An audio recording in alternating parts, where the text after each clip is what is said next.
സുഹൃത്തുക്കളെ, വളരെ സന്തോഷത്തോടുകൂടിയാണ് ജാമിയയുടെ ഈ വർഷത്തെ ഈ സമ്മേളനത്തിൽ നിങ്ങളോടൊപ്പം ഞാനും പങ്കെടുക്കുന്നത്. ഞാനൊരു 3 മണിയായപ്പോൾ മലപ്പുറത്ത് വന്നതാണ്. നമ്മുടെ വിദ്യാഭ്യാസ വകുപ്പ് മന്ത്രി ശ്രീ അബ്ദുറഹ്മാന്റെ നിയോജക മണ്ഡലവുമായി ബന്ധപ്പെട്ട് പോലീസിന്റെ സ്ഥലം കുടിവെള്ളത്തിന് വേണ്ടി അനുവദിച്ചു കൊടുക്കുന്ന വളരെ കാലമായൊരു തർക്കം നിലനിൽക്കുന്നതായിരുന്നു MSPയുമായി. അത് ചർച്ച ചെയ്ത് പരിഹരിച്ച് ശ്രീ M. ഉമ്മറിനോ MLAയുടെ നിയോജകമണ്ഡലത്തിലെ പാണ്ടിക്കാട് ക്യാമ്പ് കൂടി സന്ദർശിച്ചതുകൊണ്ടാണ് അല്പം വൈകിയത്. ശ്രീ ഉമ്മർ MLA എന്നോട് പറഞ്ഞു, ഇനി നിസ്കാരം കൂടെ കഴിഞ്ഞു പോയാൽ മതി എന്നുള്ള ഒരു നിർദ്ദേശം വെച്ചതുകൊണ്ടാണ് ഈ സമയം തെരഞ്ഞെടുത്തത്. 4:30 മണിക്ക് വരണം എന്ന് ആഗ്രഹിച്ചതാണെങ്കിൽ പോലും ഈ കാര്യങ്ങൾ ഇതിനോടൊപ്പം വന്നു ചേർന്നതുകൊണ്ടാണ് അല്പം വൈകിയത്. ക്ഷമിക്കണം എന്ന് അഭ്യർത്ഥിക്കുകയാണ്. ജാമിയ ഇന്ന് കേരളത്തിലെ തന്നെ ഏറ്റവും നല്ല ഒരു വിദ്യാഭ്യാസ പ്രസ്ഥാനമായി വളർന്നു വന്നിട്ടുണ്ട് എന്നുള്ളത് എല്ലാവർക്കും സന്തോഷം നൽകുന്ന ഒരു കാര്യമാണ്. അഭിയതനായ പാണക്കാട് തങ്ങന്മാരുടെ ആത്മീയ നേതൃത്വത്തിന്റെ കീഴിൽ ഈ പ്രസ്ഥാനം അടിക്കടി പുരോഗതിയിൽ നിന്ന് പുരോഗതിയിലേക്ക് കുതിച്ചു കയറുന്ന സന്ദർഭമാണ്. അറബി വിദ്യാഭ്യാസത്തിനും അതോടൊപ്പം തന്നെ ബിരുദവും ബിരുദാനന്തരവും പഠനത്തിനുമുള്ള സൗകര്യം ഇവിടെ ഒരുക്കിക്കൊടുക്കുന്നു എന്നുള്ളതാണ് ഏറ്റവും വലിയ പ്രത്യേകത. ഈ മഹത്തായ സ്ഥാപനത്തെ നല്ല നിലയിൽ പുരോഗതിയിലേക്ക് കൊണ്ടുപോകുന്നത് സന്തോഷപൂർവ്വം ഇവിടെ മനസ്സിലാക്കാനും അതിനെ അംഗീകരിക്കുവാനും ഇന്ന് കേരളീയ സമൂഹം തന്നെ മുന്നോട്ട് വന്നിട്ടുണ്ട്. പ്രശസ്ത പണ്ഡിതനായ പ്രൊഫസർ അലിക്കുഞ്ഞ് മുസ്ലിയാരുടെ നേതൃത്വത്തിൽ ഈ സ്ഥാപനത്തിലെ വിദ്യാഭ്യാസ പ്രവർത്തനങ്ങൾ നല്ല നിലയിൽ മുന്നോട്ട് പോകുന്നുണ്ട് എന്നുള്ളത് ഏറ്റവും എടുത്തു പറയേണ്ട ഒരു കാര്യമാണ്. ഇന്നത്തെ ഈ സെമിനാർ മാധ്യമങ്ങളും സമാധാനവും മാധ്യമങ്ങളും എന്നുള്ള വിഷയത്തെ അധികരിച്ചാണ്. നല്ല ഒരു വിഷയമാണ്. മാധ്യമങ്ങൾ നമുക്കറിയാം ജനാധിപത്യത്തിന്റെ ഏറ്റവും പ്രധാനപ്പെട്ട ഘടകമാണ്. ജനാധിപത്യമെന്ന് പറയുമ്പോൾ അത് ജനങ്ങളുടെ ബില്ലാണ് ഏറ്റവും പ്രധാനപ്പെട്ടത്. ജനാധിപത്യത്തിൽ നമ്മളുടെ ഏറ്റവും അവസാനത്തെ വാക്ക് ജനങ്ങളുടേതാണ്. പാർലമെന്ററി ജനാധിപത്യം നിലനിൽക്കുന്ന ഒരു രാജ്യത്ത് ലെജിസ്ലേച്ചറും എക്സിക്യൂട്ടീവും ജുഡീഷ്യറിയും കഴിഞ്ഞാൽ 4th എസ്റ്റേറ്റ് ആയിട്ടാണ് മാധ്യമങ്ങളെ നമുക്ക് കാണാൻ സാധിക്കുന്നത്. 4 പില്ലേഴ്സ് ഓഫ് ദ ഡെമോക്രസി, ജനാധിപത്യത്തിന്റെ 4 തൂണുകളെ ആയിട്ട് നമുക്ക് കാണാൻ കഴിയും. ജനങ്ങളാൽ തിരഞ്ഞെടുക്കപ്പെടുന്ന ജനസഭകൾ, അത് പാർലമെന്റ് ആണെങ്കിലും അസംബ്ലി ആണെങ്കിലും ആണ്. 2 പാർലമെന്റ് എടുക്കുന്ന നടപടികൾ, ജനങ്ങളുടെ തെരഞ്ഞെടുക്കപ്പെട്ട പാർലമെന്റോ അസംബ്ലിയോ എടുക്കുന്ന നടപടികൾ നടപ്പാക്കുന്ന എക്സിക്യൂട്ടീവ്, പാസാക്കുന്ന നിയമങ്ങൾ തലനാരിഴകീറി പരിശോധിക്കുന്ന ജുഡീഷ്യറി, അതിനോടൊപ്പമുള്ളതാണ് 4th എസ്റ്റേറ്റ്, അതാണ് മാധ്യമങ്ങൾ. അപ്പൊ മാധ്യമങ്ങളുടെ പ്രാധാന്യം ജനാധിപത്യ സംവിധാനത്തിൽ വളരെ വലുതാണ്. ഏകാധിപത്യം നിലനിൽക്കുന്ന രാജ്യത്ത് മാധ്യമങ്ങൾക്ക് സ്വാതന്ത്ര്യമില്ല. ചൈന, അവിടെ ഗവൺമെന്റ് മാധ്യമങ്ങൾക്ക് മാത്രമേ വാർത്തകൾ കൊടുക്കാൻ കഴിയൂ.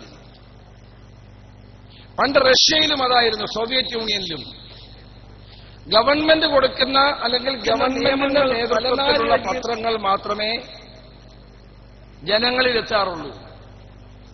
അല്ലാതെ വാർത്തകൾ കൊടുക്കുന്ന ഒരു മാധ്യമങ്ങളും അവിടെ നിലനിൽക്കില്ല. അത്തരം ആളുകളെ കൽത്തുറുങ്കിൽ അടയ്ക്കും. അപ്പൊ ഏകാധിപത്യം നിലനിൽക്കുന്ന രാജ്യങ്ങളിൽ മാധ്യമ സ്വാതന്ത്ര്യമില്ല എന്ന് നമുക്ക് കാണാൻ കഴിയും. അതേസമയം പട്ടാള ഭരണങ്ങൾ നിലനിൽക്കുന്ന രാജ്യങ്ങളിൽ മാധ്യമങ്ങൾക്ക് സ്വാതന്ത്ര്യമില്ല. ജനാധിപത്യം നിലനിൽക്കുന്ന രാജ്യങ്ങളിലാണ് മാധ്യമങ്ങൾക്ക് സ്വാതന്ത്ര്യമുള്ളത്. അപ്പൊ പാർലമെന്ററി ജനാധിപത്യത്തിൽ 4ാം തൂണ് അഥവാ ഫോർത്ത് എസ്റ്റേറ്റ് എന്ന് പറയുന്ന മാധ്യമങ്ങളുടെ പ്രാധാന്യം വളരെ വലുതാണ്. മാധ്യമങ്ങളാണ് ജനങ്ങളെ വസ്തുതകൾ അറിയിക്കുന്നത്. ജനങ്ങളുടെ മുമ്പിൽ ഓരോ വാർത്തകൾ എത്തിക്കുന്ന ജോലിയാണ് മാധ്യമങ്ങൾക്കുള്ളത് പ്രാഥമികമായി. ഇന്ന് ജനാധിപത്യ സംവിധാനത്തിൽ നിലനിൽക്കുന്ന ഭരണകൂടങ്ങളുടെ പ്രവർത്തനങ്ങളെ ജനങ്ങളുടെ മുമ്പിൽ എത്തിക്കുക മാത്രമല്ല, അതൊരു ഡിറ്ററന്റായി പ്രവർത്തിക്കുകയാണ്. എന്താണ് ഡിറ്ററന്റായി പ്രവർത്തിക്കുന്നു എന്ന് പറയുമ്പോൾ? തെറ്റുകൾ ചെയ്യാതിരിക്കാൻ ഗവൺമെന്റുകളെ വിലക്കുന്നത്, അതാണ് ഡിറ്ററന്റ്. വിലക്കുന്നത് മാധ്യമങ്ങളാണ്.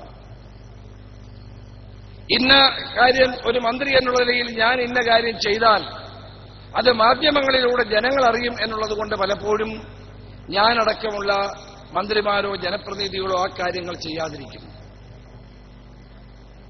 It will expose before the public. ഞാൻ ചെയ്യുന്ന കാര്യങ്ങൾ ജനങ്ങളുടെ മുമ്പിൽ എക്സ്പോസ് ചെയ്യപ്പെടും, ജനങ്ങൾ അതറിയും എന്നുള്ളതുകൊണ്ട്, മാധ്യമങ്ങൾ സജീവമാകുന്നതുകൊണ്ട്, അത്തരം വാർത്തകൾ ജനങ്ങളിലെത്തും എന്നുള്ളതുകൊണ്ട് പലപ്പോഴും രാഷ്ട്രീയ പ്രവർത്തകന്മാരും പൊതുപ്രവർത്തകന്മാരും മന്ത്രിമാരും ജനപ്രതിനിധികളും അത്തരം കാര്യങ്ങൾ ചെയ്യാതിരിക്കാൻ പ്രത്യേകം ശ്രദ്ധ കേന്ദ്രീകരിക്കും.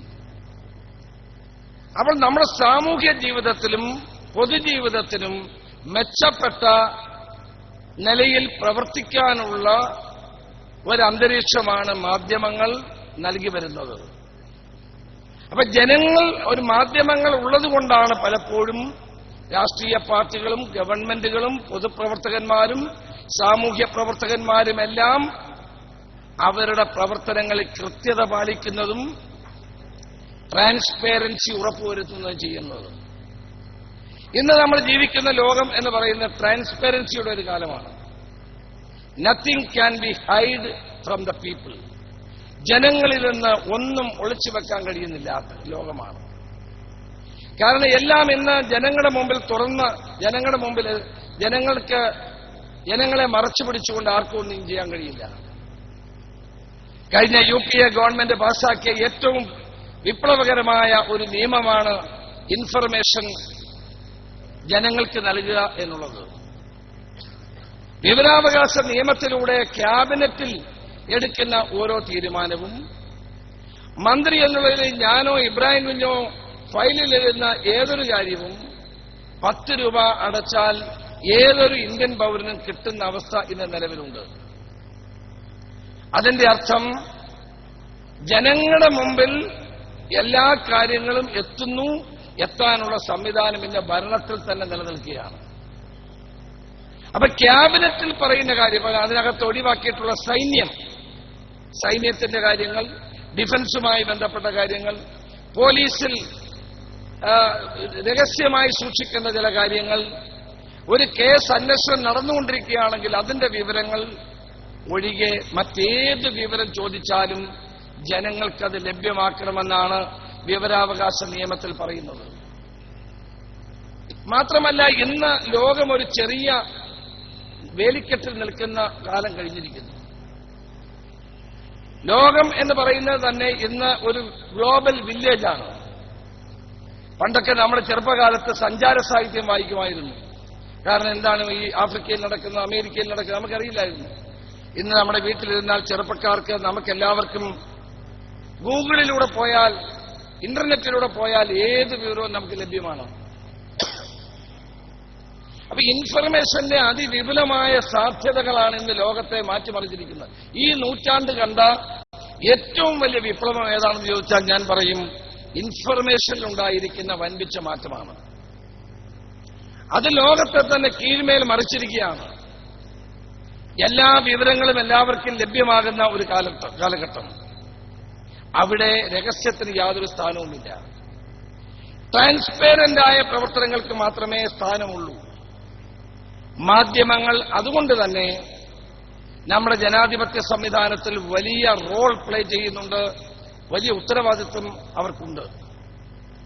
മാധ്യമങ്ങളിലൂടെ വാർത്തകൾ വരുന്നു എന്നുള്ളത് കൊണ്ട് തന്നെ ഞാൻ നേരത്തെ പറഞ്ഞതുപോലെ പൊതുപ്രവർത്തകന്മാരും എല്ലാവരും തങ്ങളുടെ പ്രവർത്തനങ്ങളെ കൂടുതൽ ശ്രദ്ധാപൂർവം കൈകാര്യം ചെയ്യാൻ നിർബന്ധിതമാകുന്നു. അതുകൊണ്ട് ഇന്നത്തെ സമൂഹത്തിൽ പ്രിന്റ് മാധ്യമങ്ങൾ മാത്രമല്ല, ദൃശ്യമാധ്യമങ്ങൾ അവർക്കും വലിയ പങ്കാണ് നിർവഹിക്കാനുള്ളത്. ഇന്ന് നമ്മൾ എവിടെ നോക്കിയാലും നമുക്ക് കാണാൻ കഴിയുന്ന ബ്രേക്കിംഗ് ന്യൂസുകളാണ്. ഞാൻ അതിലേക്ക് പിന്നീട് വരാം. അപ്പം മാധ്യമങ്ങളെ സംബന്ധിച്ചിടത്തോളം ഒരു ജനതയുടെ ജീവിതം രൂപപ്പെടുത്തുന്ന കാര്യത്തിലും ഒരു ജനതയുടെ ഏറ്റവും പ്രധാനപ്പെട്ട സാമൂഹ്യ ക്രമം രൂപപ്പെടുത്തുന്ന കാര്യത്തിലും ഒരു ജനകീയ സംവിധാനത്തിന്റെ പ്രവർത്തനങ്ങളെ നിയന്ത്രിക്കുന്ന കാര്യത്തിലും ജനങ്ങളിലേക്ക് വാർത്തകൾ എത്തിക്കുന്ന കാര്യത്തിലുമൊക്കെ വലിയ പങ്കാണ് നിറവേറ്റാനുള്ളത്. കേരളത്തിൽ എത്ര പത്രങ്ങളാണുള്ളത്? രാവിലെ എഴുന്നേറ്റ് നോക്കിയാൽ നമ്മൾ പണ്ട് ഒരു പത്രം വായിച്ചിരുന്ന സ്ഥലത്ത് ഇപ്പൊ 10ഉം 20ഉം പത്രങ്ങൾ വായിക്കേണ്ട സ്ഥിതിയാണ്. കാരണം എല്ലാ പത്രങ്ങളിലും എന്താണ് വരുന്നത് എന്നുള്ളത് നമ്മൾ പരിശോധിക്കേണ്ടിയിരിക്കുന്നു. ഇപ്പൊ മുഖ്യധാര പത്രങ്ങൾ കൂടാതെ ചെറിയ പത്രങ്ങളും ധാരാളം വരുന്നു. അപ്പൊ എല്ലാ പത്രങ്ങളും നമ്മൾ വായിക്കാൻ നിർബന്ധിതമാകുന്നു. കേരളത്തിലാണ് ഏറ്റവും കൂടുതൽ ആളുകൾ പത്രം വായിക്കുന്ന സ്ഥലം. ഇപ്പൊ വിദേശത്ത് പോയാൽ, ഇപ്പൊ നമ്മളെ ലണ്ടൻ അല്ലെങ്കിൽ യൂറോപ്പിലൊക്കെ പോയാൽ ആ പത്രം വഴിനീളം ഇങ്ങനെ വെച്ചിരിക്കുക. നമുക്ക് ഇഷ്ടമുള്ള പത്രം എടുത്തോണ്ട് അവിടെ പൈസയൊന്നും കൊടുക്കണ്ട. പത്രം വിതരണം ചെയ്യാൻ ആളില്ല, ഇങ്ങനെ വെച്ചാൽ നമുക്ക് പത്രം എടുത്തുകൊണ്ട് പോവാം. ഇപ്പൊ മാധ്യമങ്ങൾ നേരിടുന്ന ഏറ്റവും വലിയ പ്രശ്നം, ഞാനൊരു മാധ്യമം നടത്തിയ ഒരാളായിരുന്നു. വീക്ഷണം എന്ന ദിനപത്രം പുനഃപ്രസിദ്ധീകരിച്ച് ഞാൻ KPCC പ്രസിഡന്റ് ആയിരുന്നപ്പോൾ ഞാൻ അത് നന്നായി നടത്താൻ ശ്രമിച്ച ഒരാളാണ്. പത്രവിതരണത്തിൽ ഇന്ന് കേരളത്തിൽ ആളില്ല. എല്ലാ പത്രത്തിന്റെയും വിതരണത്തിൽ ഒരാളായി. ദേശാഭിമാനിയും ചന്ദ്രികയും വീക്ഷണവും മാധ്യമവും മംഗളവും മാതൃഭൂമിയും മനോരമയൊക്കെ നടത്താൻ ഒരാളെ ഉള്ളൂ. വിദേശ രാജ്യങ്ങളിൽ ഇത് കൊടുക്കാൻ ആളില്ലാത്തത് കൊണ്ട് എല്ലാവരും നമ്മുടെ പൊതുസ്ഥലങ്ങളിൽ ഈ പേപ്പർ വെച്ചിരിക്കുക, അതെടുത്ത് ആൾക്ക് വായിക്കാം. നിങ്ങൾ ഇംഗ്ലീഷ് പത്രങ്ങൾ ടൈംസ് ഓഫ് ഇന്ത്യ തൂക്കി വിറ്റാൽ 1 കിലോ കാണും. അവരാണെങ്കിൽ വില വളരെ കുറവാണ്. സത്യത്തിൽ ഇത്രയും വില ഒരു പത്രം ഈടാക്കേണ്ട കാര്യമില്ല. കാരണം അവർക്ക് കിട്ടുന്ന പരസ്യം കൊണ്ട് നമുക്ക് ഫ്രീ ആയിട്ട് ഈ പത്രമൊക്കെ തരാൻ കഴിയുന്നതാണ്. പലരും തരുന്നില്ല. അതുകൊണ്ട് വേറൊരു വിഷയം. അപ്പൊ പത്രങ്ങളുടെ എണ്ണം വർദ്ധിക്കുന്നു, ദൃശ്യമാധ്യമങ്ങളുടെ എണ്ണം വർദ്ധിക്കുന്നു, ജനങ്ങളിലേക്ക് കൂടുതൽ വാർത്തകൾ പ്രവഹിക്കുന്നു. ഇതൊന്നുമില്ലാതെ സോഷ്യൽ മീഡിയ ഇന്ന് ഏറ്റവും സജീവമായിട്ടുള്ള കാലമാണ്.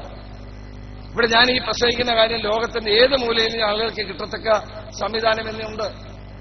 സോഷ്യൽ മീഡിയയിലൂടെ നമ്മുടെ പ്രവർത്തനങ്ങളെയോ പ്രസംഗങ്ങളെയോ നിശ്ചിതമായി വിമർശിച്ചുകൊണ്ട് ആളുകൾക്ക് എവിടെ നിന്ന് എഴുതാൻ കഴിയുന്നു. അപ്പം മാധ്യമങ്ങളുടെ രൂപം മാറുകയാണ്. വെറും അച്ചടി മാധ്യമങ്ങളിൽ നിന്ന് അത് പ്രിന്റ് മീഡിയയിൽ നിന്ന് അത് മാറി ദൃശ്യമാധ്യമങ്ങളാകുന്നു. ദൃശ്യമാധ്യമങ്ങളിൽ നിന്ന് സോഷ്യൽ മീഡിയ ആകുന്നു. അപ്പൊ ഇപ്പൊ അത് വാട്സാപ്പിലൂടെ പ്രചരിക്കുന്നു, യൂട്യൂബിലൂടെ വന്നുകൊണ്ടിരിക്കുന്നു. അങ്ങനെ ഇന്ന് രൂപാന്തരം വന്നുകൊണ്ടിരിക്കുന്ന ഒരു കാലഘട്ടത്തിലാണ് നാം ജീവിക്കുന്നത്. അപ്പൊ മാധ്യമം അതിനുള്ള പ്രാധാന്യം വളരെ വലുതാണ്. പക്ഷേ ഇവിടെ നമ്മൾ കാണേണ്ട ഒരു കാര്യം, മാധ്യമ പ്രവർത്തകന്മാർ അവരുടെ ഉത്തരവാദിത്വം നിറവേറ്റുന്നുണ്ടോ? ഭയകൗടില്യ ലോഭങ്ങൾ വളർത്തില്ലൊരു നാടിനെ. സ്വദേശാഭിമാനി രാമകൃഷ്ണപിള്ള ദിവാൻ ഭരണത്തിനെതിരായി, CP രാമസ്വാമി അയ്യരുടെ പ്രവർത്തനങ്ങൾക്കെതിരായി ശക്തമായി തൂലിക ചലിപ്പിച്ചപ്പോൾ അദ്ദേഹത്തെ തിരുവിതാംകൂറിൽ നിന്ന് മലബാറിലേക്ക് നാട് കടത്തുകയുണ്ടായി. അന്ന് അദ്ദേഹം എഴുതിയ വാക്കാണ് ഭയകൗടില്യ ലോഭങ്ങൾ വളർത്തില്ലൊരു നാടിനെ. ഭരണകൂടങ്ങൾക്കെതിരെ എഴുതും, ഭരണകൂടങ്ങളുടെ തെറ്റുകളെ വിമർശിക്കും. അതൊക്കെ ജനാധിപത്യത്തിൽ അനിവാര്യമാണ്. പക്ഷേ മാധ്യമപ്രവർത്തകനാണ് എന്ന് കരുതി എന്തും എഴുതാമെന്നൊരു സാഹചര്യം ജനാധിപത്യത്തിൽ ആപൽക്കരമല്ലേ? ഇപ്പൊ വിഷ്വൽ മീഡിയ, ഞാൻ അസംബ്ലിയിലും പറഞ്ഞതാണ്, ബ്രേക്കിംഗ് ന്യൂസ് അങ്ങ് അടിക്കുകയാണ്. രാവിലെ എഴുന്നേറ്റാൽ അവർ 2 ബ്രേക്കിംഗ് ന്യൂസ് അങ്ങ് തട്ടും. അവര് പറയുന്നത് ശരിയാണോ അല്ലയോ എന്ന് ആരും വെരിഫൈ ചെയ്യുന്നില്ല.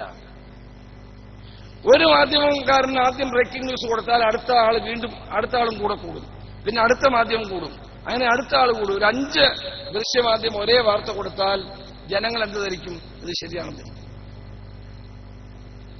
അതേസമയം അതിന്റെ വെറാസിറ്റി, അതിന്റെ സത്യസന്ധത പലപ്പോഴും പരിശോധിക്കപ്പെടുന്നില്ല. എനിക്ക് വലിയ പരാതിയുള്ള ആളാണ്. പൊതുപ്രവർത്തകരെ സംബന്ധിച്ചിടത്തോളം ബ്രേക്കിംഗ് ന്യൂസ് വന്നു കഴിഞ്ഞാൽ നമ്മളിത് എവിടെ പോയി തിരുത്തും?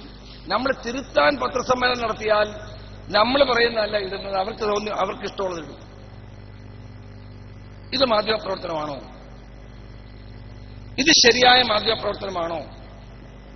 പ്രിന്റ് മീഡിയയാണെങ്കിൽ പിന്നെ അവരെഴുതും തിരുത്ത്, ചരമത്തിന്റെ കോളത്തിലെങ്കിലും ചെറുതായിട്ട് എഴുതും തിരുത്തുന്നു. 4 കോളം വാർത്ത നമുക്കെതിരായി കൊടുത്തിട്ട് നമ്മൾ പ്രതിഷേധിക്കുമ്പോൾ ചരമക്കോളത്തിൽ തിരുത്ത്, ഇന്നലെ ഇന്ന കോളത്തിൽ പ്രസിദ്ധീകരിച്ച വാർത്ത അടിസ്ഥാനരഹിതമാണ്, ഖേദിക്കുന്നു എന്ന് പത്രാധിപരെന്ന് എഴുതും.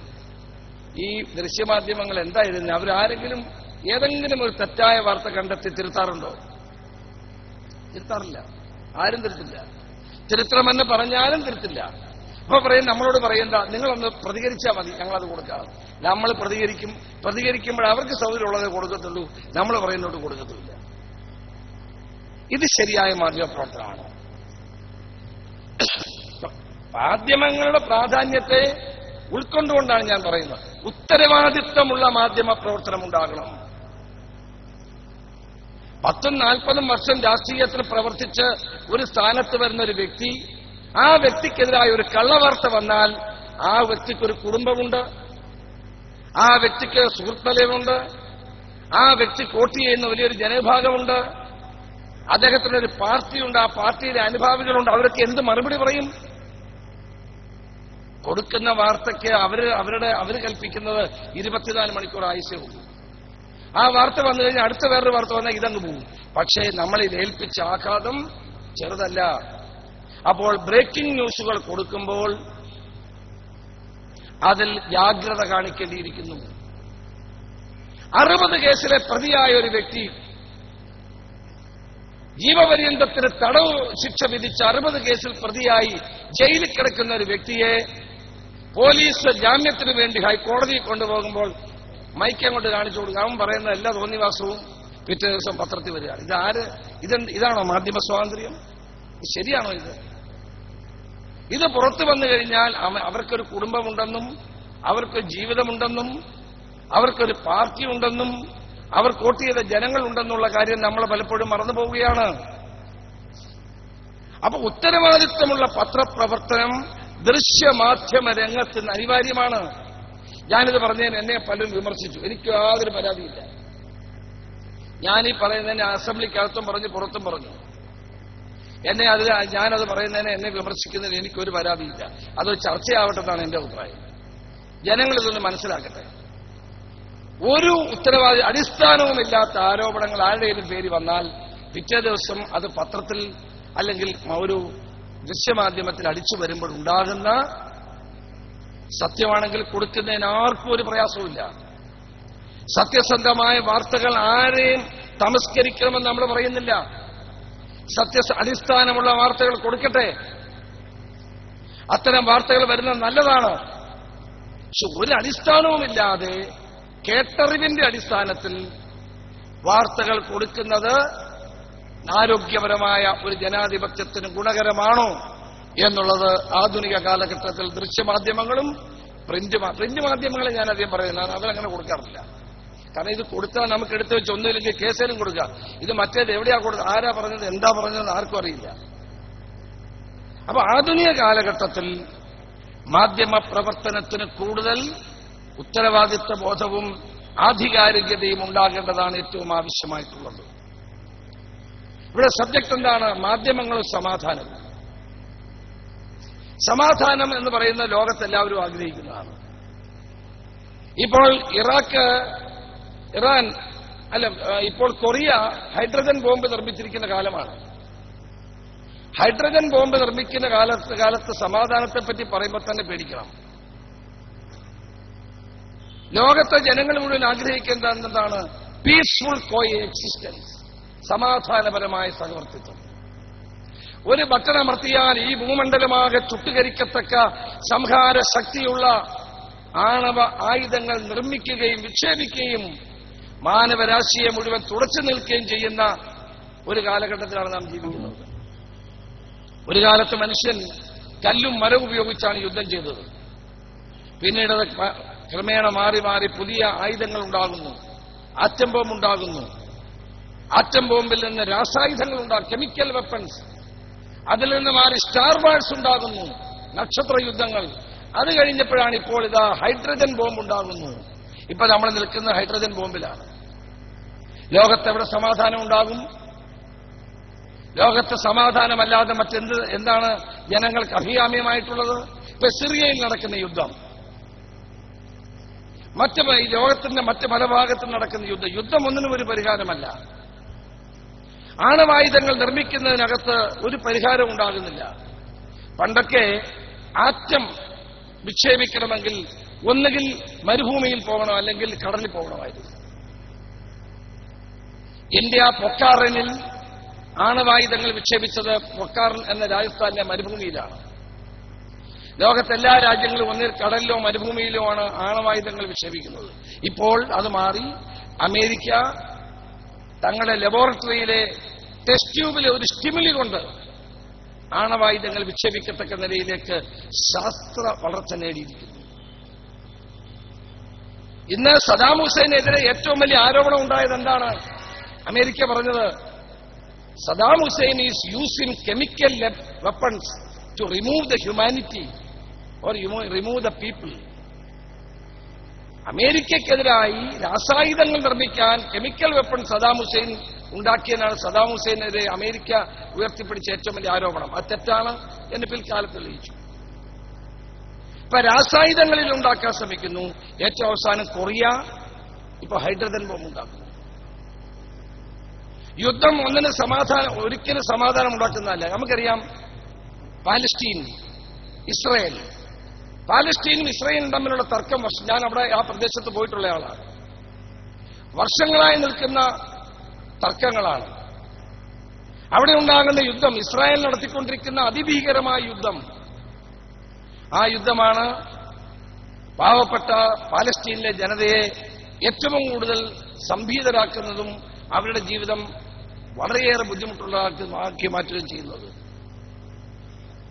ഒരു വലിയ രാജ്യം, ആ രാജ്യത്തിന്റെ സൈനിക ശക്തി പാലസ്തീനെ പോലെയുള്ള ചെറിയ ഒരു രാജ്യത്തിന് നേരെ പ്രയോഗിക്കുന്ന നമുക്കവിടെ കാണാൻ കഴിയും. നിരന്തരമായ യുദ്ധം. ആ യുദ്ധം വിതയ്ക്കുന്ന എന്താണ്? കുട്ടികളെയും സ്ത്രീകളെയും പോലും മാറ്റി നിർത്താതെ ഭീകരമായ യുദ്ധം നമ്മൾ കണ്ടുകൊണ്ടിരിക്കുന്നു. അപ്പൊ ഈ യുദ്ധങ്ങൾക്കൊന്നും ഒരു സ്ഥാനവും നമ്മുടെ ലോകത്തില്ല. മാനവരാശിയിൽ ഒരിക്കലും നമുക്ക് യുദ്ധങ്ങൾ അംഗീകരിക്കാൻ സാധ്യമല്ല. യുദ്ധം ഒന്നിനും പരിഹാരമല്ല, സമാധാനം മാത്രമേ പരിഹാരമാകുന്നുള്ളൂ. എല്ലാ മതങ്ങളും നമ്മളെ പഠിപ്പിക്കുന്ന എന്താ? സമാധാനമാണ്. പ്രവാചകൻ എടുത്തുയർത്തിപ്പിടിക്കുന്ന വാക്യം എന്താണ്? സമാധാനമാണ്. ഇപ്പൊ സമാധാനത്തിലൂടെയുള്ള സഹവർത്തിത്വം അത് ഈ ഭൂമണ്ഡലത്തിൽ ഉണ്ടാക്കിയെടുക്കാൻ ഒരു വലിയ റോള് വഹിക്കേണ്ടതാണ് മാധ്യമങ്ങൾ. ആഭ്യന്തരമന്ത്രി എന്നുള്ള നിലയിൽ എവിടെയെങ്കിലും കലാപമോ കുഴപ്പമുണ്ടായാൽ ഞങ്ങൾ ആദ്യം വിളിക്കുന്ന മാധ്യമങ്ങളെയാണ്. ഞങ്ങൾ അവരോട് പറയും, നിങ്ങൾ അവിടെ ഇനിയും ഈ തരം വാർത്ത കൊടുക്കാൻ പാടില്ല. കാരണം നിങ്ങൾ അങ്ങനെ വാർത്ത കൊടുത്താൽ ആ വാർത്തയുടെ ഫലമായി മറ്റ് സ്ഥലങ്ങളിൽ കുഴപ്പമുണ്ടാകും. പ്രത്യേകിച്ച് എവിടെയെങ്കിലും വർഗീയ സംഘർഷം ഉണ്ടായാൽ ഞങ്ങൾ പ്രത്യേകം നിർദ്ദേശിച്ചു, നിങ്ങൾ വാർത്ത കൊടുക്കരുത്. വാർത്ത കൊടുത്താൽ പോലും ആ വാർത്ത പരിമിതപ്പെടുത്തി കൊടുക്കാം. കാരണം അങ്ങനെ ഒരു വാർത്ത വന്നാൽ അതിന്റെ റിയാക്ഷൻ മറ്റ് സ്ഥലങ്ങളിൽ ഉണ്ടാകാൻ പാടില്ല. അപ്പൊ മാധ്യമങ്ങൾക്ക് അവിടെ ഒരു നിയന്ത്രണം അവർ സ്വയം ഏർപ്പെടുത്തേണ്ടിയിരിക്കും. മാധ്യമങ്ങളെ നിയന്ത്രിക്കണമെന്നുള്ള അഭിപ്രായം എനിക്കില്ല, അത് ശരിയുമല്ല.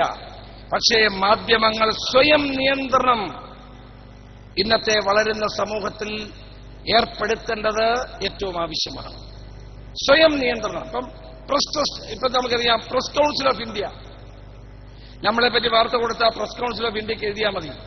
അവരെ വിളിക്കും, സംസാരിക്കും, അവർക്ക് കത്തെഴുതും, മറുപടി വാങ്ങിക്കും. അതൊരു സെൽഫ് കൺട്രോളിംഗ് മെക്കാനിസമാണ്. അതുപോലെ ദൃശ്യമാധ്യമങ്ങൾക്ക് ഒരു സംവിധാനം നിലവിലുണ്ട്, പക്ഷെ അത് ഫലപ്രദമാകുന്നില്ല. പ്രസ് കൗൺസിൽ ഓഫ് ഇന്ത്യയും അവരുടെ പ്രവർത്തനങ്ങളും പൂർണ്ണമായും തൃപ്തികരമായ നിലയിൽ മുന്നോട്ട് പോകുന്നത്. അപ്പം നമുക്ക് ആവശ്യം എന്താണ്? ഒരു ഭരണാധികാരിക്കും ഒരു ഭരണകൂടത്തിനും ഇന്ത്യയെ പോലെ ജനാധിപത്യ രാജ്യത്തെ മാധ്യമങ്ങളെ കടിഞ്ഞാണിടാൻ സാധ്യമല്ല, കടിഞ്ഞാണിടാൻ പാടില്ല എന്നുള്ളതാണ് എന്റെ അഭിപ്രായം. പക്ഷേ മാധ്യമങ്ങൾ സ്വയം നിയന്ത്രണം പല കാര്യത്തിലും ചെലുത്തേണ്ടത് ഒരു സമൂഹത്തിന്റെ ഉയർച്ചയ്ക്കും പുരോഗതിക്കും ഏറ്റവും ആവശ്യമാണ്. മാധ്യമങ്ങൾ വിചാരിച്ചാൽ കലാപങ്ങൾ ഉണ്ടാക്കാൻ വളരെ എളുപ്പമാണ്. മാധ്യമങ്ങൾ വിചാരിച്ചാൽ സംഘർഷങ്ങൾ ഉണ്ടാക്കാൻ വളരെ എളുപ്പമാണ്. പക്ഷെ ആ കാര്യത്തിൽ കേരളത്തിലെ മാധ്യമങ്ങൾ ഉന്നതമായ മാനദണ്ഡം വെച്ചു പുലർത്തുന്നുണ്ട്. സംഘർഷങ്ങൾ ഉണ്ടാകുമ്പോൾ പലപ്പോഴും മാധ്യമങ്ങളിൽ കൊടുക്കുന്ന വാർത്തകൾ വളരെ സംയമനത്തോടെ തന്നെയാണ് കൊടുക്കാറുള്ളത്. അങ്ങനെ കൊടുക്കുമ്പോഴാണ് സമൂഹത്തിൽ ശാന്തിയും സമാധാനവും ഉണ്ടാകുന്നത്. ഇപ്പൊ ലോകത്ത് തന്നെ ഞാൻ ലോക സാഹചര്യങ്ങളെ പറ്റിയാണ് പറഞ്ഞത്. ലോക സാഹചര്യങ്ങളിൽ തന്നെ നമ്മൾ കണ്ടുകൊണ്ട് നമ്മൾ BBC നമ്മളത് കാണണം. BBC കണ്ടാൽ നമുക്കറിയാം ഒരു സംഭവം ഉണ്ടാകുമ്പോൾ BBC എങ്ങനെ അത് റിപ്പോർട്ട് ചെയ്യുന്നു. BBC റിപ്പോർട്ട് ലോകത്തിൽ നടക്കുന്ന ഈ ഞാൻ പറഞ്ഞ ഇസ്രായേൽ പാലസ്തീൻ യുദ്ധം, സിറിയയിൽ നടക്കുന്ന പ്രശ്നങ്ങൾ, ഈജിപ്തിലുണ്ടായ പ്രശ്നങ്ങൾ, അതുപോലെ തന്നെ ലേറ്റസ്റ്റായി യമനിലുണ്ടായ പ്രശ്നങ്ങൾ, ഈ യുദ്ധങ്ങളും ഈ സംഘർഷങ്ങളും ലെബനോനിലുണ്ടായ പ്രശ്നങ്ങൾ, മിഡിൽ ഈസ്റ്റിൽ മൊത്തം ഉണ്ടാകുന്ന പ്രശ്നങ്ങൾ പരിശോധിച്ചാൽ അന്തർദേശീയ മാധ്യമങ്ങൾ അതിൽ കാണിക്കുന്ന ഒരു മര്യാദ അല്ലെങ്കിൽ കാണിക്കുന്ന ഒരു പക്വത അത് വളരെയധികം അപ്രീഷിയേറ്റ് ചെയ്യേണ്ട ഒന്നാണ്. നല്ല മാധ്യമ പ്രവർത്തകന്മാർ അവരെങ്ങനെ പെരുമാറുന്നു എന്ന് നമ്മൾ കാണണം. ഈ അടുത്ത സമയത്താണ് ലിബിയയിൽ ഒരു മാധ്യമ പ്രവർത്തകനെ തൂക്കിലേറ്റി. ലോകം മുഴുവൻ ഞെട്ടിയ ഒരു സംഭവമാണ്. ഒരിക്കലും പാടില്ലാത്ത സംഭവമായിരുന്നു. അപ്പം മാധ്യമ പ്രവർത്തകന്മാർ സമാധാന അന്തരീക്ഷ സമൂഹത്തിൽ നിലനിർത്താൻ വേണ്ടി പക്വമായ നിലപാടുകൾ സ്വീകരിക്കണം എന്നുള്ളത് തന്നെയാണ് ഇത്തരം കാര്യങ്ങൾ നമ്മളെ പഠിപ്പിക്കുന്നത്. ജനങ്ങൾ വായിക്കുന്ന മാധ്യമങ്ങളാകുമ്പോൾ അവർക്ക് വേണമെങ്കിൽ സംഘർഷങ്ങൾ വർദ്ധിപ്പിക്കാൻ സാധിക്കും, പ്രശ്നങ്ങൾ കൂടുതൽ വർദ്ധിപ്പിക്കാൻ കഴിയും, അവർ വേണമെങ്കിൽ കലാപങ്ങൾ കൂടുതൽ ആളിക്കത്തിക്കാൻ കഴിയും. അതുകൊണ്ട് എന്ത് പ്രയോജനം? അപ്പം മാധ്യമങ്ങളുടെ പ്രവർത്തനങ്ങളിലൂടെ ആത്യന്തികമായി ജനങ്ങൾക്ക് കിട്ടുന്നത് സമാധാനമാകണം എന്നുള്ള ചിന്തയോടുകൂടി പ്രവർത്തിക്കാൻ നമുക്ക് ഓരോരുത്തർക്ക് സാധിക്കണം. അപ്പൊ നമുക്കറിയാം നമ്മുടെ രാജ്യത്ത് ഇന്ന് ഇന്ത്യയിൽ ദുഃഖകരമായ സംഭവങ്ങളാണ് നടന്നുകൊണ്ടിരിക്കുന്നത്. ഇന്ത്യ ഒരു മതേതര രാജ്യമാണ്. എല്ലാ മതങ്ങൾക്കും തുല്യമായ അവസരമാണുള്ളത്. സർവധർമ്മ സമഭാവം, അതാണ് ഇന്ത്യയുടെ ഏറ്റവും വലിയ മുദ്രാവാക്യം.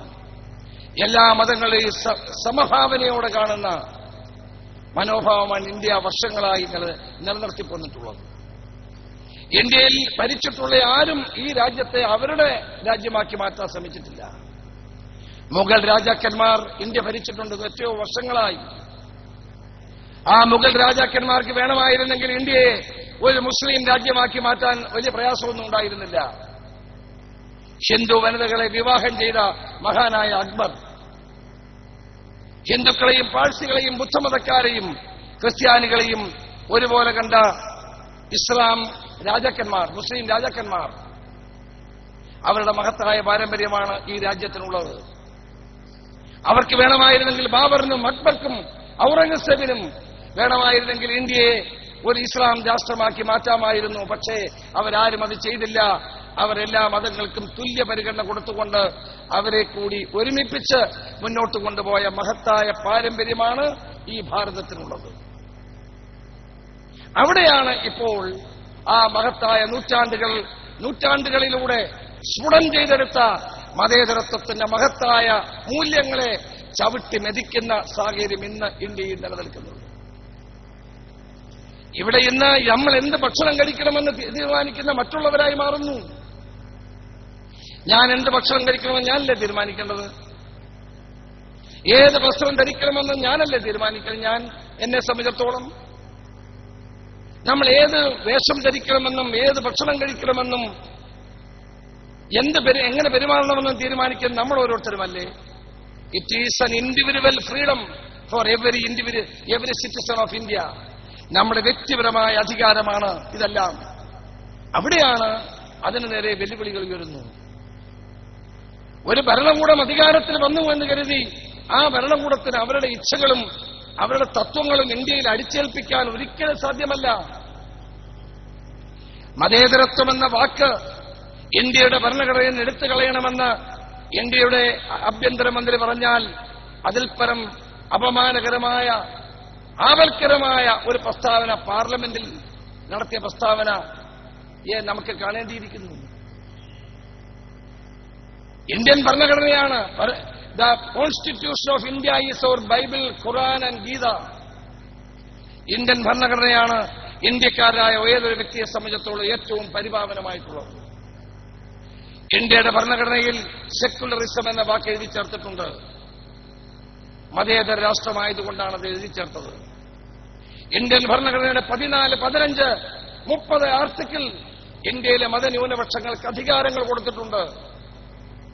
മതന്യൂനപക്ഷങ്ങൾക്ക് ഇന്ത്യൻ ഭരണഘടനയുടെ ആർട്ടിക്കിൾ 14, 15, 31, 2 തുടങ്ങിയ ആർട്ടിക്കിളിൽ ഭരണഘടനയിൽ എഴുതി ചേർത്തത് മൈനോറിറ്റി റൈറ്റ്സ് ആണ്. ഭൂരിപക്ഷം ജനങ്ങൾ ജീവിക്കുന്ന ഒരു രാജ്യത്ത് മതന്യൂനപക്ഷത്തിൽപ്പെട്ടവരുണ്ടെങ്കിൽ അവർക്കും ദേശീയ മുഖ്യധാരയിലേക്ക് കടന്നു വരാനും ഭൂരിപക്ഷത്തോടൊപ്പം ജീവിക്കാനും അവർക്ക് ചില പ്രത്യേക അധികാര അവകാശങ്ങൾ നൽകണമെന്ന് കോൺസ്റ്റിറ്റ്യൂവന്റ് അസംബ്ലിയിൽ ഭരണഘടന എഴുതി ഉണ്ടാക്കിയപ്പോൾ പണ്ഡിറ്റ് ജവഹർലാൽ നെഹ്റു പ്രത്യേക താൽപര്യമെടുത്ത് എഴുതി ചേർത്ത ഒന്നാണ്. കാരണം സാമൂഹ്യമായും വിദ്യാഭ്യാസപരമായും പിന്നോക്കം നിൽക്കുന്ന ഒരു വലിയ ജനവിഭാഗത്തെ സമൂഹത്തിന്റെ മുഖ്യധാരയിലേക്ക് കൊണ്ടുവരണമെങ്കിൽ അവർക്ക് ചില പ്രത്യേക അധികാര അവകാശങ്ങൾ നൽകണം.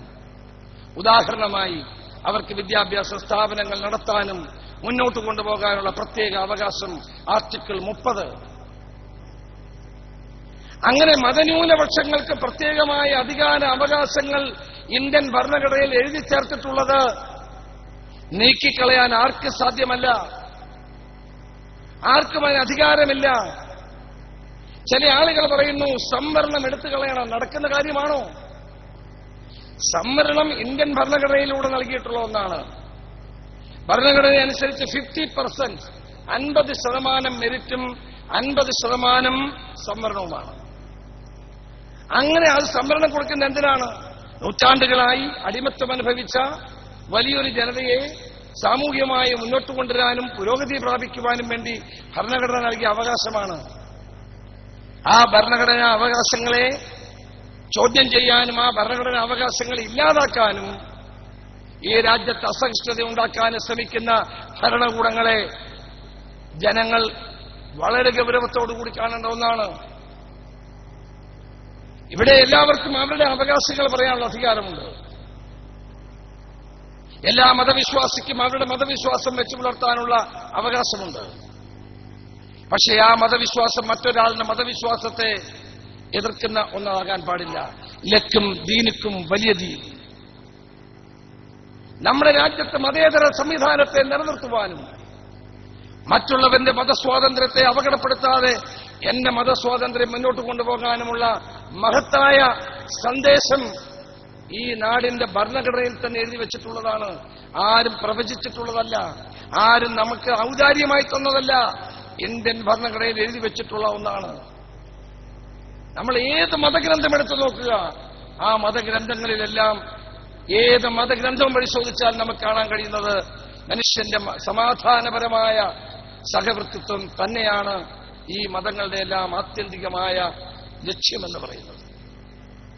ദൗർഭാഗ്യവശാൽ ഇന്ന് കഴിഞ്ഞ 18 മാസമായി ഇന്ത്യയിൽ 350 വർഗീയ സംഘർഷങ്ങളുണ്ട്. സംഘട്ടനമെന്ന് ഞാൻ പറയുന്നില്ല, സംഘർഷങ്ങളുണ്ടാകുന്നു.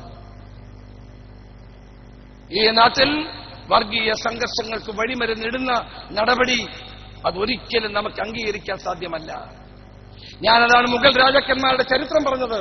അധികാരത്തിൽ വരുന്ന ആളുകൾ അവരുടെ ഇച്ഛയ്ക്കനുസരിച്ച് ഇന്ത്യയുടെ പൈതൃകമായി കിട്ടിയ മതേതരത്വത്തെയും മറ്റ് മഹത്തായ പാരമ്പര്യങ്ങളെയും വളച്ചൊടിക്കാൻ ശ്രമിച്ചാൽ അത് ഇന്ത്യയുടെ മണ്ണിൽ നടക്കില്ല എന്ന തിരിച്ചറിവ് അവർക്കെല്ലാവർക്കും ഉണ്ടാകണം. നമ്മുടെ നാട്ടിൽ എല്ലാവർക്കും അവരവരുടേതായ അവകാശങ്ങൾ നിലനിൽക്കുന്ന ഒരു രാജ്യമാണ്. ഇന്ന് ആ അധികാരങ്ങൾക്കെതിരെയാണ്, അവകാശങ്ങൾക്കെതിരെയാണ് നമ്മുടെ രാജ്യത്ത് വലിയ തോതിലുള്ള കടന്നാക്രമണം ഉണ്ടാകുന്നത്. ആ കടന്നാക്രമണങ്ങളെ മാധ്യമങ്ങൾ ഗൗരവത്തോട് കാണണം. മാധ്യമങ്ങൾ ആ വാർത്തകൾ റിപ്പോർട്ട് ചെയ്യുമ്പോൾ സമാധാനപരമായ സഹവർത്തിത്വത്തിന് ഉറപ്പു നൽകുന്നതാകണം. നമ്മളെ സംബന്ധിച്ചിടത്തോളം നമ്മുടെ ജീവിതത്തിൽ ഓരോ വ്യക്തിക്കും മറ്റുള്ളവരുടെ ജീവിതത്തെയും മറ്റുള്ളവരുടെ ഉള്ള സഹാനുഭൂതിയും നിലനിർത്തിക്കൊണ്ട് മുന്നോട്ട് പോകാൻ കഴിയുന്ന ജീവിതാവസ്ഥയുണ്ടാകണം. അതാണ് പൗരാണികമായ നമ്മളുടെ ശക്തി എന്ന് പറയുന്ന അതാണ്. നമ്മൾ എടുക്കുന്ന നിലപാടുകൾ അതാകണം. പ്രവാചകൻ എന്നും ത്യാഗത്തിന്റെ പ്രതിരൂപമായിരുന്നു. ത്യാഗം എന്ന് പറയുന്നത് വളരെ ബുദ്ധിമുട്ടുള്ളതാണ്. ത്യജിക്കുക, സ്വന്തമായി ഒന്നുമില്ലാതെ മറ്റുള്ളവർക്ക് വേണ്ടി ത്യജിക്കാൻ കഴിയുന്ന ഒരു മനസ്സ്, അതാണ് ഏറ്റവും പ്രധാനപ്പെട്ടത്. ആ ത്യാഗമാണ് ലോകത്തെമ്പാടും വാഴ്ത്തിയിട്ടുള്ള ത്യാഗവും സ്നേഹവും. ഈ രണ്ട് വാക്കുകൾക്കാണ് ലോകത്തിലെ എല്ലാ മതങ്ങളിലും കൂടുതൽ സ്ഥാനമുള്ളത്. ത്യാഗം ചെയ്യാനുള്ള മനസ്സും സ്നേഹിക്കാൻ കഴിയുന്ന ഒരു ഹൃദയവും, അതാണ് മതങ്ങളാണെങ്കിലും മതവിശ്വാസങ്ങളാണെങ്കിലും അതിനെല്ലാം ഏറ്റവും കൂടുതൽ ഉദ്ഘോഷിക്കപ്പെടുന്നത്. നിങ്ങൾ ഏത് മതമെടുത്ത് നോക്കിയാലും അവിടെ കാണാൻ കഴിയുന്നു. ജനനന്മയ്ക്ക് വേണ്ടി സ്വന്തം ഭാര്യയെ തന്റെ പ്രജകൾ സംശയം പറഞ്ഞപ്പോൾ സ്വന്തം ഭാര്യയെ ഉപേക്ഷിക്കാൻ തയ്യാറായ ശ്രീരാമൻ ലോകം കണ്ട ഏറ്റവും വലിയ ഉത്തമ പുരുഷോത്തമനായി ചൂണ്ടിക്കാണിക്കുന്നുണ്ട്. മകനെ ബലി കൊടുക്കാൻ ബുദ്ധിമുട്ടില്ലാതെ വന്ന പ്രവാചകനെ പറ്റി ലോകം ഇന്നും അതുകൊണ്ടാണ് വാഴ്ത്തുന്നത്. രണ്ട് കള്ളന്മാരുടെ നടുവിൽ മറ്റൊരു കള്ളനെ പോലെ അമ്പുകൾ നിറച്ച് മൂന്നാം ദിവസം ഉയർത്തെഴുന്നേറ്റ യേശുദേവനെ ജനങ്ങൾ കാണുന്നത് ത്യാഗത്തിന്റെ പ്രതിരൂപമായിട്ടാണ്. മഹാരാജാവായി വാണ് രാജകൊട്ടാരത്തിൽ വസിച്ച് സർവവും ഉപേക്ഷിച്ച് ഒരു ഭിക്ഷുവായി പോയ ശ്രീബുദ്ധൻ ത്യാഗത്തിന്റെ പ്രതിരൂപമാണ്. പാവങ്ങൾക്ക് വേണ്ടി എല്ലാം ത്യജിച്ച് സമാധാനത്തിന് വേണ്ടി പോയ ശ്രീബുദ്ധൻ ലോകത്തിന്റെ മുമ്പിലുള്ള ഏറ്റവും വലിയ പ്രതീകമാണ്.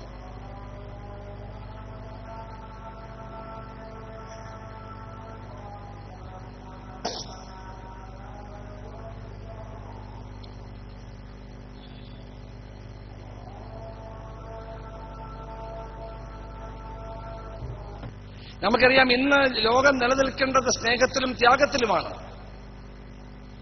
ഇപ്പോൾ ലോകത്ത് നടന്നുകൊണ്ടിരിക്കുന്ന ചില സംഭവങ്ങളെപ്പറ്റി ഞാൻ പറഞ്ഞു. നമുക്ക് ഒരു കാര്യം മനസ്സിലാക്കണം. ഇന്ന് ലോകത്ത്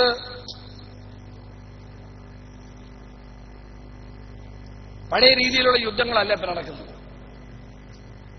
ചില മിഡിൽ ഈസ്റ്റ് രാജ്യങ്ങളിൽ നടക്കുന്ന ഒഴിച്ചാൽ മറ്റു ലോകത്ത് ഒരു യുദ്ധം നടക്കുകയാണ്, നമ്മൾ കാണുന്നില്ല.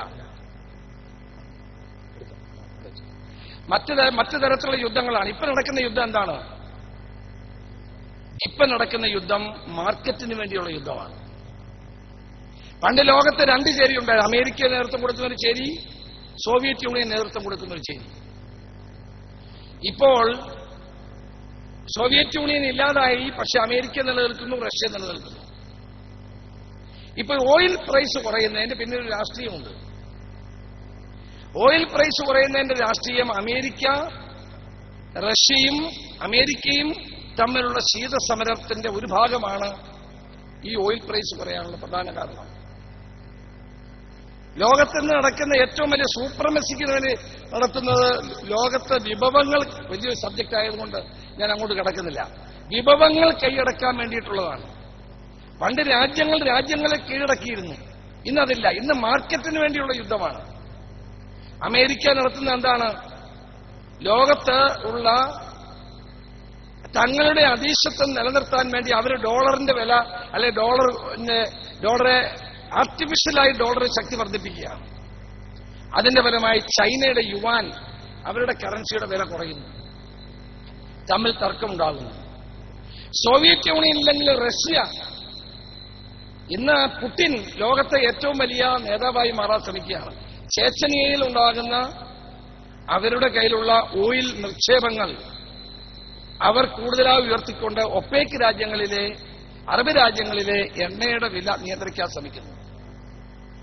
അമേരിക്ക ആർട്ടിഫിഷ്യലായി ഷെൽ വാതകങ്ങൾ കണ്ടെത്തുകയും ആർട്ടിഫിഷ്യലായി എണ്ണ ഉണ്ടാക്കുകയും ചെയ്യാൻ ശ്രമിക്കുന്നു. അങ്ങോട്ട് കിടക്കുന്നില്ല. അടുത്ത തവണ ജാമ്യയിൽ എന്നെ നല്ല വേറൊരു സബ്ജക്ട് വെച്ചിട്ട് വന്നാൽ, ഈ സബ്ജക്ട് വല്ലാത്ത സബ്ജക്റ്റാണ്, ഞാൻ കുറച്ചുകൂടി നല്ല ദീർഘമായി പ്രസംഗിക്കാം എന്ന് ഞാൻ തങ്ങളെ അറിയിക്കാൻ ആഗ്രഹിക്കുകയാണ്. അപ്പൊ നമ്മളെ സംബന്ധിച്ചിടത്തോളം ഇന്ന് ലോകത്ത് കാണുന്നത് യുദ്ധങ്ങൾ വേറൊരു രീതിയിലാണ്. മാർക്കറ്റ് പിടിക്കുക. ഇപ്പൊ ലോകത്തെ എല്ലാവരുടെയും ഡെസ്റ്റിനേഷൻ ഏതാണെന്നറിയാമോ? ആഫ്രിക്കയാണ്. ഒരു കാലത്ത് ആളുകൾ പോയിരുന്നത് പെനാങ്കിലേക്ക്, ശ്രീലങ്കയിലേക്ക്, മലേഷ്യയിലേക്കായിരുന്നു പ്രവാസികൾ. അത് കഴിഞ്ഞപ്പോൾ ആളുകൾ യൂറോപ്പിലേക്കും അമേരിക്കയിലെ നഴ്സായിട്ടും മറ്റായിട്ടും പോയി. കുറെ കഴിഞ്ഞ് 1970-കളിൽ എണ്ണ കണ്ടെത്തിയപ്പോൾ നമ്മളെല്ലാവരും മിഡിൽ ഈസ്റ്റിലേക്ക് പോയി, അറബ് രാജ്യങ്ങളിലേക്ക് പോയി. ഇപ്പോൾ അറബ് രാജ്യങ്ങളിൽ അത് കുറഞ്ഞു വരുമ്പോൾ ആളുകളുടെ എല്ലാം കണ്ണ് ഇപ്പോൾ സൗത്ത് ആഫ്രിക്കയിലേക്കാണ്. ഏറ്റവും കൂടുതൽ പ്രകൃതി വിഭവങ്ങളുള്ള ഗ്യാസ്, കോൾ, ഗോൾഡ് ഉൾപ്പെടെയുള്ള എല്ലാ ധാതുക്കളുമുള്ള കണ്ടുപിടിക്കപ്പെടാത്ത ഇരുളടഞ്ഞ സാമ്രാജ്യമായ ആഫ്രിക്കയിലേക്കാണ് ഇപ്പൊ എല്ലാവരുടെയും ഡെസ്റ്റിനേഷൻ. മാർക്കറ്റ് പിടിക്കാനുള്ള മത്സരമാണ്. ഇപ്പൊ യുദ്ധമില്ല, പക്ഷെ മാർക്കറ്റ് പിടിക്കാനുള്ള മത്സരത്തിനിടയിൽ മാർക്കറ്റിന്റെ അധീശത്വം ഉണ്ടാക്കാനാണ് ഇന്ന് എല്ലാവരും ശ്രമിക്കുന്നത്. ചൈന ഏറ്റവും കൂടുതൽ ശ്രദ്ധിക്കുന്ന മാർക്കറ്റ് പിടിക്കാനാണ്. അവിടെയാണ് അമേരിക്ക അതിനെ തടയാൻ ശ്രമിക്കുന്നത്. പക്ഷെ ഇതൊക്കെയാണെങ്കിലും ജപ്പാൻ, ഇന്ത്യ ആൻഡ് ചൈന, ഈ 3 രാജ്യങ്ങൾക്കാണ് ഭാവി ഉള്ളതും പ്രതീക്ഷയുള്ളതും. ഇന്ത്യക്ക് വലിയ പ്രതീക്ഷയുള്ള രാജ്യമാണ്. കാരണം നമ്മുടെ ഏറ്റവും വലിയ ശക്തി എന്ന് പറയുന്നത് നമ്മുടെ ഹ്യൂമൻ റിസോഴ്സസ് ആണ്, നമ്മുടെ മാനവ വിഭവശേഷിയാണ്. അത് വലിയ കരുത്താണ്. ജപ്പാനേക്കാൾ നമ്മൾ മുമ്പിൽ നിൽക്കുന്ന കാര്യം എന്താണ്? ജപ്പാൻ ഏജിംഗ് പോപ്പുലേഷനാണ്, പ്രായം കൂടുതലുള്ള ജനങ്ങളാണ് കൂടുതൽ. ചൈനയും ഇന്ത്യയും യങ് പോപ്പുലേഷനാണ്, ചെറുപ്പക്കാരാണ് കൂടുതൽ. അതുകൊണ്ട് ഭാവി ഇന്ത്യയുടേതാണ്. പക്ഷെ ഇന്ത്യ ഇന്ന് നമ്മുടെ മഹത്തായ ഈത്തോസ്, മഹത്തായ പാരമ്പര്യങ്ങൾ, മഹത്തായ സാംസ്കാരിക പശ്ചാത്തലം നിലനിർത്തിക്കൊണ്ട് മനുഷ്യനെ മനുഷ്യനായി കണ്ടുകൊണ്ട് വിദ്വേഷത്തിന്റെ രാഷ്ട്രീയം ഉപേക്ഷിച്ച് സൗഹാർദ്ദതയോടുകൂടി മുന്നോട്ട് പോയാൽ ഈ നൂറ്റാണ്ടിൽ വളരാൻ പോകുന്ന ഒരു രാജ്യം ഇന്ത്യ ആയിരിക്കുമെന്നുള്ള കാര്യത്തിൽ സംശയമില്ല. അത്രമാത്രം പൊട്ടൻഷ്യൽ നമുക്കുണ്ട്, അത്രമാത്രം കഴിവുകൾ നമ്മുടെ രാജ്യത്തിനുണ്ട്. ആ കഴിവുകളെ ഫലപ്രദമായി വിനിയോഗിക്കണമെങ്കിൽ മാധ്യമങ്ങൾക്കൊരു പങ്കുണ്ട്. സമാധാനപരമായ ജീവിതം എല്ലാവർക്കും ഉണ്ടാകണം. അതിലൂടെ വളർച്ച പ്രാപിച്ചുകൊണ്ട് നമുക്ക് മുന്നോട്ട് പോകാൻ കഴിയണം. അതാണ് നമ്മുടെ ഏറ്റവും പ്രധാനപ്പെട്ട ഒരു കാര്യം. മതങ്ങൾ എന്തിനു വേണ്ടിയാണ്? മതം ഒരിക്കലും മനുഷ്യനെ മയക്കുന്ന കറുപ്പല്ല. മതം മനുഷ്യനെ നവീകരിക്കാൻ വേണ്ടിയാണ്. മതം മനുഷ്യനെ നന്മയിലേക്ക് നയിക്കാനാണ്. മതം മനുഷ്യനെ നല്ലവനാക്കി വളർത്തിയെടുക്കാനും സാഹോദര്യ സമാധാനവും നിലനിർത്താൻ വേണ്ടിയിട്ടുള്ള ഒന്നാണ് എന്ന് മനസ്സിലാക്കി നമ്മൾ പ്രവർത്തിക്കാൻ തയ്യാറാകണം. അതിനകത്ത് മാധ്യമങ്ങൾക്ക് വലിയ പങ്കുണ്ട്. ആ മാധ്യമങ്ങളുടെ പങ്ക് നിറവേറ്റണം. ആധുനിക കാലഘട്ടത്തിൽ പ്രിന്റ് മാധ്യമങ്ങളോടൊപ്പം സോഷ്യൽ മീഡിയയും, ഈ സോഷ്യൽ മീഡിയയിലൊക്കെ വരുന്ന വാർത്തകൾ, പക്ഷെ അതിനെ നമുക്ക് നിയന്ത്രിക്കാൻ കഴിയില്ല. സോഷ്യൽ മീഡിയയെ നിയന്ത്രിക്കാൻ 2 വകുപ്പുകളാണ് ഉണ്ടായത്. 2 സുപ്രീം കോടതി എടുത്തു കളഞ്ഞു. 61A and B. അനാവശ്യമായി ഇപ്പോൾ ഒരാളിനെ പറ്റി എന്നെപ്പറ്റി വളരെ മോശമായി സോഷ്യൽ മീഡിയയിൽ ഒരാളെടുത്താൽ അന്ന് കേസെടുക്കാമായിരുന്നു. കേരള പോലീസ് ആക്ടിലെ ചില വകുപ്പുകൾ, ഇത് 2 സുപ്രീം കോടതി എടുത്തു കളഞ്ഞിട്ട് പറഞ്ഞു എല്ലാവർക്കും അവന് മൗലിക സ്വാതന്ത്ര്യമുണ്ട്, അതുകൊണ്ട് ഇത് എടുത്തു കളയുന്നു. ഇപ്പൊ പോലീസിന് കേസെടുക്കാൻ പറ്റാത്ത അവസ്ഥയാണ്. എന്നാൽ പോലും ആളുകളെ അപമാനിക്കുന്നത് വന്നാൽ ഞങ്ങൾ വേറെ ചില വകുപ്പുകൾ ഉപയോഗിച്ച് IPC-യിലും CRPC-യിലുള്ള വകുപ്പ് അനുസരിച്ച് കേസെടുക്കുന്നു. അപ്പം മാധ്യമങ്ങൾ, അത് സോഷ്യൽ മീഡിയ ആണെങ്കിലും പ്രിന്റ് മീഡിയ ആണെങ്കിലും ദൃശ്യമാധ്യമമാണെങ്കിലും സമൂഹത്തിൽ ഗുണകരമായ പ്രവർത്തനങ്ങളെ പ്രോത്സാഹിപ്പിക്കുന്ന തരത്തിലുള്ള മാധ്യമ പ്രവർത്തനമാണ് ഏറ്റവും അനിവാര്യമായിട്ടുള്ളത്. അത് മാത്രമേ ജനങ്ങൾക്ക് ഉത്കർഷമുണ്ടാക്കൂ, ജനങ്ങൾക്ക് പ്രയോജനമുണ്ടാക്കൂ, നാട്ടിൽ സമാധാനമുണ്ടാക്കൂ. ആ സമാധാനത്തിന് വേണ്ടിയിട്ടുള്ള പ്രവർത്തനങ്ങൾ മുൻപന്തിയിൽ നിന്ന് പ്രവർത്തിക്കും മാധ്യമങ്ങളാണ് എന്ന് ഞാൻ ഉറച്ചു വിശ്വസിക്കുന്നു. നമ്മുടെ മാധ്യമങ്ങൾ അതുകൊണ്ട് തന്നെ സമൂഹത്തിൽ വലിയ റോള് വഹിക്കുന്നവരാണ്. അവരുടെ പ്രവർത്തനങ്ങളെ ഞാൻ ചെറുതായി കാണുന്നില്ല. അവരുടെ പ്രവർത്തനങ്ങൾ ഏറ്റവും നല്ല പ്രവർത്തനങ്ങളാണ്. അവര് കൂടുതൽ ജാഗ്രത പുലർത്തണമെന്നാണ് ഞാൻ പറഞ്ഞതിന്റെ ആശയം. ഈ ജാമ്യയിൽ എന്നെ ക്ഷണിച്ചത് ഈ ചടങ്ങിൽ ക്ഷണിച്ച അഭിനന്ദനായ പാണക്കാട് ഹൈദരലി ശിഹാബ് തങ്ങളാണ്. കേരളത്തിന്റെ മതസൗഹാർദ്ദത്തിന്റെ പ്രതീകമാണ് ശ്രീ ഹൈദരലി ശിഹാബ് തങ്ങൾ എന്ന് സന്തോഷപൂർവ്വം പറയാൻ ഞാൻ ഈ അവസരം വിനിയോഗിക്കുകയാണ്. എല്ലാ മതവിഭാഗങ്ങൾക്കും സ്വീകാര്യതയുള്ള തങ്ങന്മാരാണ് പാണക്കാട് തങ്ങന്മാർ. ഏതു കാലത്തും ബാബറി മസ്ജിദ് പൊളിച്ചപ്പോൾ, ഈ രാജ്യത്തെ മതസൗഹാർദ്ദം തകർക്കാൻ വേണ്ടി പല ആളുകൾ ശ്രമിച്ചപ്പോൾ അതിനെതിരെ ശിഹാബ് തങ്ങളുടെ ഒരു പ്രസ്താവന കേരളത്തിൽ മതസൗഹാർദ്ദം നിലനിർത്തി എന്നുള്ളത് അഭിമാനപൂർവ്വം നമുക്ക് പറയാൻ കഴിയുന്ന ഒന്നാണ്. മഹത്തായ പാരമ്പര്യമാണ്. ആ മഹത്തായ പാരമ്പര്യമാണ് പാണക്കാട് തങ്ങന്മാർ എന്നും ഉയർത്തിപ്പിടിച്ചിട്ടുള്ളത്. എല്ലാ മതവിശ്വാസികൾക്കും അംഗീകരിക്കാൻ കഴിയുന്ന ഉന്നതമായ ആത്മീയ പരിവേഷത്തോടുകൂടി, ആത്മീയതയോടുകൂടി കേരളീയ സമൂഹത്തിൽ പ്രകാശിക്കുന്ന നക്ഷത്രങ്ങളാണ് പാണക്കാട് തങ്ങന്മാർ എന്നത് അഭിമാനപൂർവ്വം തന്നെ ഞാൻ പറയാൻ ആഗ്രഹിക്കുന്ന കാര്യമാണ്. ആ മഹനീയമായ സ്ഥാനം കേരള സമൂഹം ഇവർക്ക് കൽപ്പിച്ചു നൽകിയിട്ടുണ്ട്. ഇന്നും ഇന്നലെയുമല്ല, വർഷങ്ങളായി കേരളത്തിലും ഇന്ത്യയിലും അത് കൽപ്പിച്ചു തന്നിട്ടുള്ള ഒന്നാണ്. ഈ ജാമിയയുടെ പ്രവർത്തനങ്ങൾ മതസൗഹാർദ്ദത്തിന്റെയും മതേതരത്വത്തിന്റെയും മഹത്തായ വിശുദ്ധമായ സന്ദേശങ്ങൾ ഉയർത്തിപ്പിടിക്കാൻ വേണ്ടി സഹായിക്കുമെന്ന് ഞങ്ങൾക്ക് ഉറപ്പുണ്ട്. അതാണ് ഏറ്റവും ആവശ്യമായിട്ടുള്ളത്.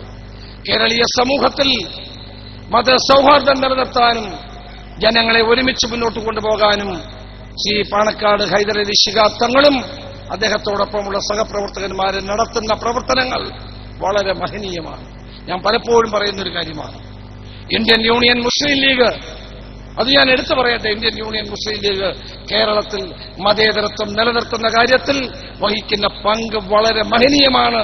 മഹനീയമായ ഒരു ചരിത്രമാണ് അതിനുള്ളത്. അത് നിലനിർത്തിക്കൊണ്ട് മുന്നോട്ട് പോകാൻ സാധിക്കണം. എല്ലാ ജനങ്ങൾക്കും അതിൻ്റെതായ ഒരു ആശ്വാസം, ഒരു പ്രതീക്ഷ തീർച്ചയായും പാണക്കാട് ഹൈദരലി ശിഹാബ് തങ്ങളും അദ്ദേഹത്തിന്റെ തങ്ങൾ പരമ്പരയെപ്പറ്റിയും ഉണ്ട് എന്നുള്ള കാര്യം കൂടി ഞാൻ എടുത്തു പറയുന്നു. ഈ ജാമിയയ്ക്ക് നേതൃത്വം കൊടുക്കുന്ന അലിക്കുട്ടി മുസ്ലിയാർ അടക്കമുള്ള മഹാന്മാരായ പണ്ഡിത ശ്രേഷ്ഠന്മാരുടെ നേതൃത്വത്തിൽ ഈ ജാമിയയുടെ പ്രവർത്തനങ്ങൾ കൂടുതൽ ജാജ്വല്യമാനമായി മുന്നോട്ട് പോകട്ടെ എന്ന് ആത്മാർത്ഥമായി ആശംസിച്ചുകൊണ്ട് മാധ്യമങ്ങളിലൂടെ സമാധാനങ്ങളിലൂടെ ഐശ്വര്യപൂർണമായ ഒരു ലോകവും കെട്ടിപ്പടുക്കാൻ നമുക്ക് സാധിക്കട്ടെ എന്ന് മാത്രം സൂചിപ്പിക്കുന്നു.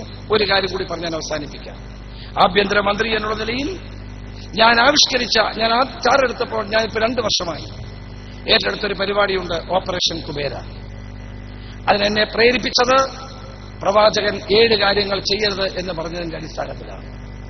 പലിശ വാങ്ങരുത് എന്ന് പ്രവാചകൻ പറഞ്ഞു. ആ ആശയത്തെ മുൻനിർത്തിക്കൊണ്ടാണ് ആഭ്യന്തരമന്ത്രി എന്നുള്ള നിലയിൽ ഓപ്പറേഷൻ കുബേര കേരളത്തിൽ ആരംഭിച്ച് ദൈവത്തിന്റെ അനുഗ്രഹത്തോട് ഇന്ന് കേരളത്തിൽ ഏറ്റവും സക്സസ്ഫുള്ളായി ഉള്ള പലിശ വാങ്ങുന്ന ആളുകളില്ലാത്ത ഒരു നാടായി കേരളത്തെ മാറ്റിയെടുക്കാൻ കഴിഞ്ഞത് പ്രവാചകന്റെ അനുഗ്രഹത്തോടെയാണ് എന്ന് ഞാൻ വിശ്വസിക്കുന്നു. അതിനെന്നെ പ്രാപ്തമാക്കിയ സർവശക്തനായ ദൈവത്തോട് നന്ദി പറഞ്ഞുകൊണ്ട് എന്റെ വാക്ക് നിർത്തുന്നു. നമസ്കാരം.